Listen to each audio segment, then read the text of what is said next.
আজ মুখ্যমন্ত্রী শুভেন্দু অধিকারী এমন এক বড় ঘোষণা করেছেন যা শুনে একদিকে যেমন মদ ব্যবসায়ীদের মাথায় হাত পড়েছে, অন্যদিকে সাধারণ মানুষ এবং অভিভাবকেরা খুশিতে ফেটে পড়েছেন। স্কুল, হাসপাতাল কিংবা মন্দির মসজিদের আশেপাশে আর কোনো মদের দোকান রাখা যাবে না, কিন্তু ঠিক কতটা দূরত্ব বজায় রাখতে হবে, আর কলকাতার জন্যই বা কেন আলাদা নিয়ম? এই নতুন আইনের আসল সত্যিটা কি? এতদিন ধরে বিভিন্ন এলাকায় স্কুল বা ধর্মীয় স্থানে ঠিক পাশেই মদের দোকান থাকা নিয়ে সাধারণ মানুষের ক্ষোভ ছিল চরমে। মহিলারা বারবার প্রতিবাদ করেছেন, আর এবার সাধারণ মানুষের সেই দাবিকেই মান্যতা দিল নতুন সরকার।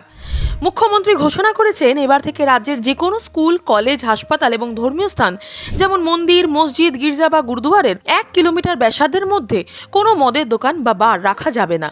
অর্থাৎ 1 কিলোমিটারের মধ্যে কোনো নতুন দোকানকে লাইসেন্স দেওয়া হবে না এবং পুরনো দোকানগুলোর ক্ষেত্রেও কড়া পদক্ষেপ নেওয়া হতে পারে।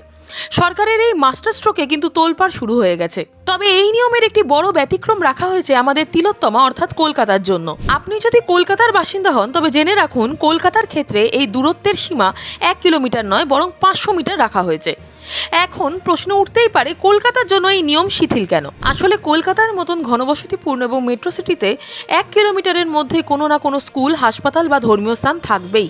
তাই এখানে যদি 1 কিলোমিটারের নিয়ম লাগু করা হতো তবে কলকাতায় প্রায় 90% মদের দোকান বন্ধ করে দিতে হতো, যা সরকারের রাজস্ব বা ট্যাক্সে বিরাট ধাক্কা দিত। সেই কারণেই কলকাতার জন্য এই সীমা 500 মিটার করা হয়েছে। শুভেন্দু অধিকারীর এই সিদ্ধান্তকে অনেকেই স্বাগত জানাচ্ছেন। বিশেষ করে ছাত্র সমাজ এবং মহিলাদের সুরক্ষার ক্ষেত্রে এটিকে একটি যুগান্তকারী পদক্ষেপ বলা হচ্ছে। কিন্তু মুদ্রার ওপিঠটাও আমাদের দেখতে হবে। পশ্চিমবঙ্গ সরকারের আয়ের একটা বড় অংশ আসে মদের ট্যাক্স বা আবগারি শুল্ক থেকে। এই নতুন নিয়মের ফলে বহু মদের দোকানকে হয়তো নিজেদের জায়গা পরিবর্তন করতে হবে, অর্থাৎ দোকান বন্ধ করে দিতে হবে।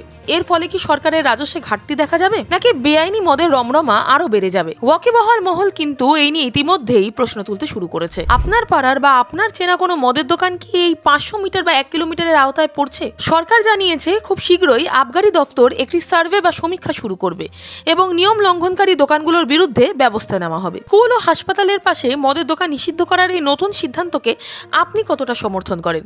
শুভেন্দু অধিকারীর এই পদক্ষেপ কি বাংলায় শান্তি ও নিরাপত্তা ফেরাতে পারবে?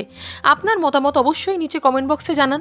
ভিডিওটি ইনফরমেটিভ মনে হলে লাইক, শেয়ার করতে ভুলবেন না। আসছি আবার একটি নতুন খবর সঙ্গে নিয়ে।